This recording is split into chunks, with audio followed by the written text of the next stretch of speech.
स्वर वेद कथा, जय स्वर वेद कथा। श्रवण मात्र से मिट जाती है बहु जन्मों की व्यथा।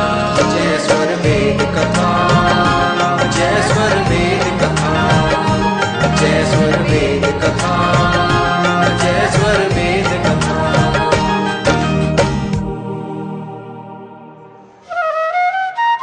ये विहंगम योग है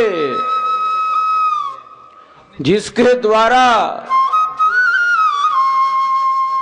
मानव भक्ति और मुक्ति का अधिकारी बनता है। ये भक्ति और मुक्ति के आनंद को प्रदान करने वाली महाविद्या है। ये तो ब्रह्म विद्या है, ये तो विहंगम योग है जिसके द्वारा मानव के जीवन का आध्यात्मिक विकास होता है, उसके जीवन का सर्वांगीण विकास होता है, परम आनंद का अनुभव करता है। तो ये भारत की अध्यात्म विद्या है, योग विद्या है, ये ब्रह्म विद्या की विषय वस्तु है जो मानव को श्रेष्ठ बना देती है, मानव को मानवीय गुणों से मंडित बना देती है, दिव्य गुणों से मानव को भर देती है।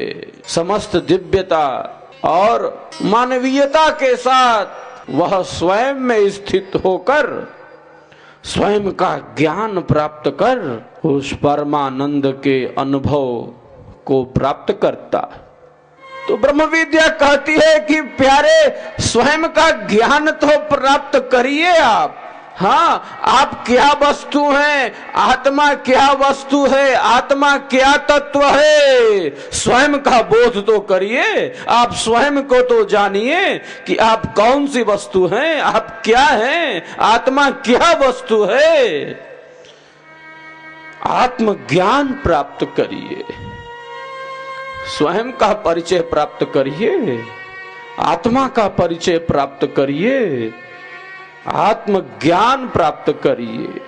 और आत्मज्ञान के पश्चात ही ब्रह्म विद्या कहती है, विहंगम योग कहता है कि भक्ति होती है, पूजा होती है, उपासना होती है, अपने स्वयं का बोध नहीं है, आत्मा का बोध है नहीं, आत्मा क्या वस्तु है ये जानता नहीं, इसका अनुभव नहीं है।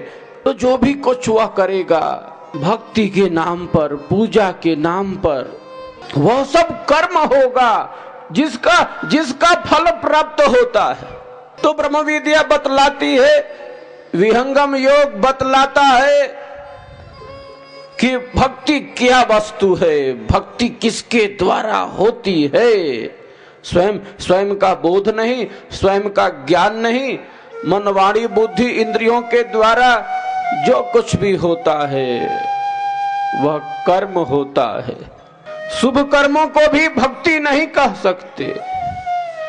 शुभ का फल शुभ है और अशुभ कर्मों का फल अशुभ रूप में प्राप्त होता है। जिस प्रकार का जैसा कर्म है वैसा ही फल प्राप्त होता है।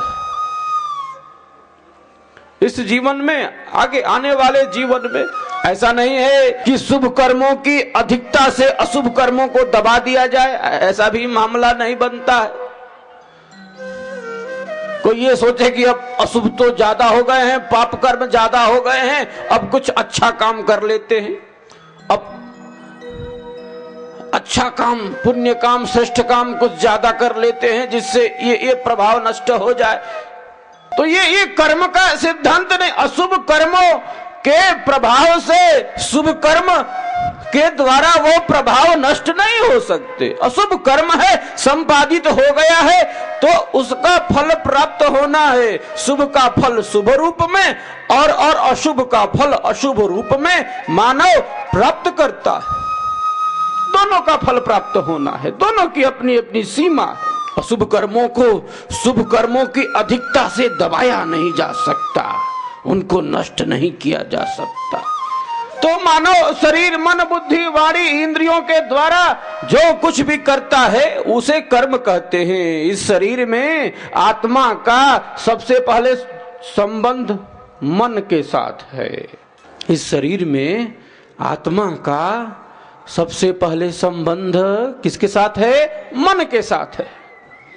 मन का संबंध इंद्रियों के साथ है। इंद्रियों का वह स्वामी है और इंद्रियों का संबंध उनके विषयों के साथ है, शब्द स्पर्श रूप रस और गंध के साथ। ये प्रक्रिया है जिससे हमें संसार का बोध ज्ञान प्राप्त हो रहा है। आत्मा का संबंध मन से, मन का संबंध इंद्रियों से, इंद्रियों का संबंध उनके विषयों से है। तब ये संसार क्या है इसका ज्ञान अनुभव हमें आपको प्राप्त हो रहा है। ये प्रक्रिया है। मने सूरत ले उड़त है, बाहर दृश्य पसार, जीव भूले निज रूप को, भटकी रहे संसार। तो आत्मा की शक्ति ये बाहर जा रही है ना, संसार में जा रही है, संसार के पदार्थों में जा रही। मन जो है आत्मा की शक्ति, जो चेतन शक्ति है उसका नाम है सुरति, उसको लेकर संसार के पदार्थों में जा रहा है, जिससे बाह्य समस्त ज्ञान हो रहे हैं। और आत्मा स्वयं को भूल गई है, स्वयं से ही अपरिचित हो गई है, स्वयं का ही ज्ञान नहीं रहा, स्वयं का ही बोध नहीं रहा। वो शरीर और संसार के बारे में मानव बहुत कुछ जानने के लिए प्रयत्नशील रहता है। वहां ये पदार्थ, ये भौतिक वस्तुएं, ये संसार का क्षेत्र, इस प्रकार से उसकी जो वृत्ति है वो पूर्णतः बाह्य वृत्ति है, पूरी तरह से संसार और इसके पदार्थों में है, शरीर और इनके पदार्थों में। जो सत्ता शरीर को चला रही है, जो दृश्य शरीर का अदृश्य आधार है, जिस अदृश्य आधार पर ये सारा शरीर प्रवाहित है, चलायमान है, उस दिशा में वह चैतन्य नहीं है, अपने स्वरूप के प्रति चैतन्य नहीं है, अपने स्वरूप के प्रति उसे कोई जिज्ञासा ही नहीं रही। वो तो केवल शरीर और ये संसार बस इसी में डूबा है, इसी में आसक्त है। कर विचार मैं कौन हूँ, ब्रह्म को जगदाधार, कैसे जगौतोपन्न है, लीन कौन विधि पार, कौन सत्य कर्तव्य है, दुख सुख कैसे होए, बद्ध मुक्त के ही भांति सो, ग्रहण करो सत सोए। सदगुरुदेव ने कहा, प्यारे ये विचार तो करिए कि आप हैं कौन, कर विचार मैं कौन हूँ, ये ब्रह्म क्या है, ये जगत का आधार क्या है, क्या सत्य है, क्या असत्य है, बंधन और मुक्ति की अवस्था कैसे प्राप्त हो रही है। तो मानव अपने स्वरूप के प्रति चैतन्य नहीं है, अपने स्वरूप के प्रति चैतन्यता का भाव नहीं, वो तो केवल शरीर और केवल संसार, हाँ, इसी में सारा जीवन जा रहा है उसका। आत्मा को भुला दिया है, आत्मा को भुला दिया है। इसीलिए ऋषियों ने कहा, आत्मानम विद्धि, आत्मा को जानो। प्यारे आप कौन सी वस्तु हो, आप क्या हो, इसका ज्ञान तो प्राप्त करो। आत्मानम विद्धि, आत्मा को जानो, स्वयं को जानो, स्वयं को पहचानो, आत्म स्वरूप में स्थित हो जाओ। तो ब्रह्म विद्या बतलाती है, विहंगम योग बतलाता है कि आपको स्वयं का ज्ञान कैसे होगा, स्वयं का परिचय कैसे आप प्राप्त करेंगे, कैसे स्व में प्रतिष्ठित होंगे और स्वयं में प्रतिष्ठित होकर उस प्रियतम, उस प्रिय सखा के आनंद का कैसे अनुभव करेंगे, ये भी बताती है ये ब्रह्म विद्या, ये विहंगम योग बतलाता है। ये जो विरहीन आत्मा है, ये जो विरहीन आत्मा है, कैसे अपने प्रिय सखा, अपने प्रियतम, अपने प्यारे उस परमात्मा के आनंद का अनुभव करे, उसके असीम सुख और शांति को अपने अंदर धारण करे। यही तो ब्रह्म विद्या बतलाती है, यही तो विहंगम योग बतलाता है। परमात्मा से जुड़ने की कला है, विद्या है। वो विराट चेतना है, वो व्यापक चेतना है, संपूर्ण विश्व में व्याप्त चेतना है, विभू चेतना है। हम आत्मा एक देशीय हैं, हम शरीर में सीमित हैं। हमारा स्वरूप अणु है, हम शरीर तक सीमित हैं। हमारी चेतना केवल शरीर तक सीमित है। हम भी चेतन हैं, वह भी चेतन है, लेकिन हमारी चेतना केवल इस शरीर देह संघात तक सीमित है और वह परमात्मा व्यापक रूप से गतिमान है, विराट चेतना है, विभू चेतना है, व्यापक चेतना है, विश्वव्यापी चेतना है। हम अणु हैं, वह विभू है। किस प्रकार अणु चेतना उस विभू चेतना, उस व्यापक चेतना के साथ जुड़ जाए, उसके तादात्म्य को प्राप्त करे, यही तो ब्रह्म विद्या बतलाती है। यही विहंगम योग बतलाता। समस्त क्लेशों से, समस्त दुखों से, समस्त तापों से उन्मुक्त होकर इन सबको विहंगम योग की योग अग्नि में नष्ट कर, किस प्रकार आत्मा शुद्ध स्वरूप में स्थित होकर अपने स्वरूप का ज्ञान प्राप्त कर और उस परमात्मा के आनंद का अनुभव करती है। आज अनेक व्यक्तियों का जीवन केवल शरीर और संसार में व्यतीत हो जाता है। केवल शरीर को संभालने में सारा जीवन चला जाता है और वह आत्म तत्व की तरफ नहीं बढ़ पाता, अपने स्वरूप के प्रति चैतन्य नहीं हो पाता, स्वयं का ज्ञान प्राप्त नहीं करता, आत्मज्ञान नहीं होता, तो शरीर की पुष्टि और इंद्रियों की तृप्ति ये मानव जीवन का उद्देश्य नहीं हो सकता। शरीर पुष्ट रहे, इंद्रियां तृप्त होती रहें, ये मानव जीवन का उद्देश्य नहीं हो सकता। मानव जीवन इसीलिए प्राप्त नहीं हुआ है कि प्यारे इस शरीर को खूब पुष्ट करते रहो, इंद्रियों को तृप्त करते रहो। ये तो मानव से इतर जो अन्य योनियां हैं वे भी शरीर को पुष्ट करती हैं, इंद्रियों को तृप्त करती हैं। मानव के पास यह अधिकार है, इस मनुष्य शरीर में ही आत्मा अनंत उन्नति को प्राप्त हो सकती है। मानव से भिन्न कोई शरीर है तो आत्मा की उन्नति का कोई प्रश्न नहीं उपस्थित होता वहां। वे तो केवल भोग योनियां हैं, केवल भोगों को प्राप्त करना है। मानव शरीर में ही आत्मा अनंत उन्नति को प्राप्त होती है। मानव शरीर में ही आत्मा अनंत समुन्नति को प्राप्त होती है। इस प्रकार का अद्भुत विज्ञान है यह, जिसके माध्यम से, इस ब्रह्म विद्या के माध्यम से हम शरीर में रहते हुए, संसार में रहते हुए किस प्रकार अपनी चेतना का आध्यात्मिक विकास करें, यही ब्रह्म विद्या की विषय वस्तु है, यही ब्रह्म विद्या का प्रकाश है कि संसार में रहते हुए संसार के कार्यों को ठीक ढंग से करते हुए अपने जीवन का आध्यात्मिक निर्माण हो।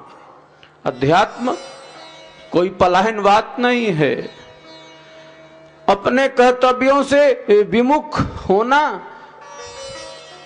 अध्यात्म का संदेश नहीं है, बल्कि इस संसार में रहकर शारीरिक, मानसिक, बौद्धिक, आत्मिक शक्तियों का विकास, ये अध्यात्म का संदेश है। यह ब्रह्म विद्या का संदेश है, यह विहंगम योग का संदेश है, जिसमें हम उन्नति प्राप्त करते, उत्कर्ष प्राप्त करते, और जो विद्या हमें यथार्थ स्वरूप में प्रतिष्ठित कर देती है। जो वस्तु जैसी हो उसको वैसा जानना, ये विद्या और ज्ञान का लक्षण होता है। हाँ, जो वस्तु जैसी हो उसको वैसा ही जानना, ये विद्या और ज्ञान का यथार्थ लक्षण होता है। तो वस्तु कुछ है और मानव उसे कुछ अन्य समझ रहा है। वह यह समझ रहा है कि संसार से ही समस्त सुख प्राप्त हो सकते हैं। वह यह समझ रहा है कि ये शरीर का सुख ही सबसे उत्तम सुख है।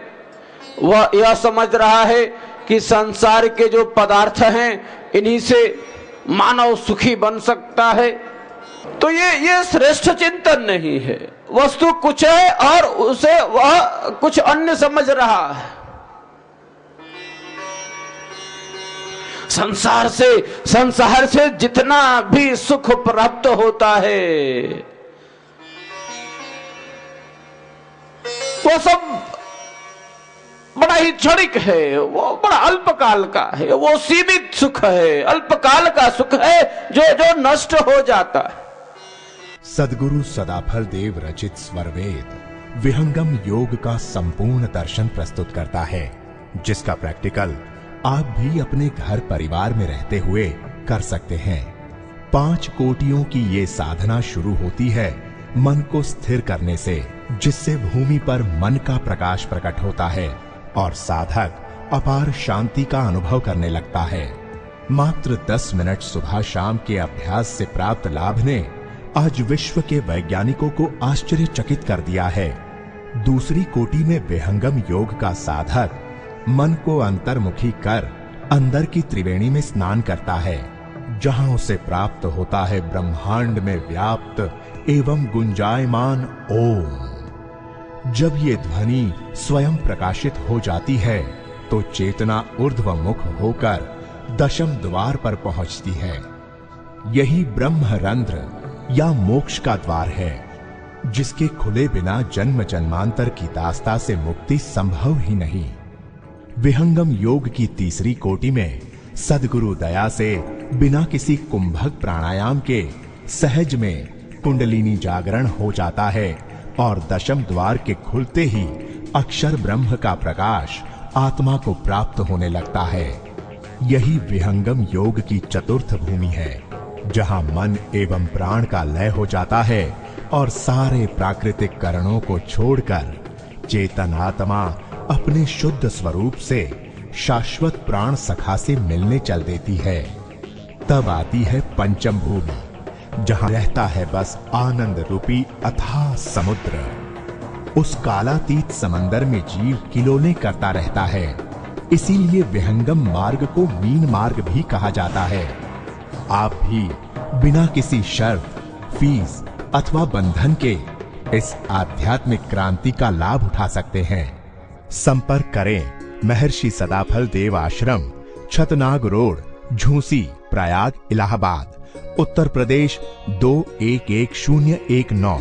संपर्क सूत्र 0995611877, 0532 256 7204, 0532 209 0448।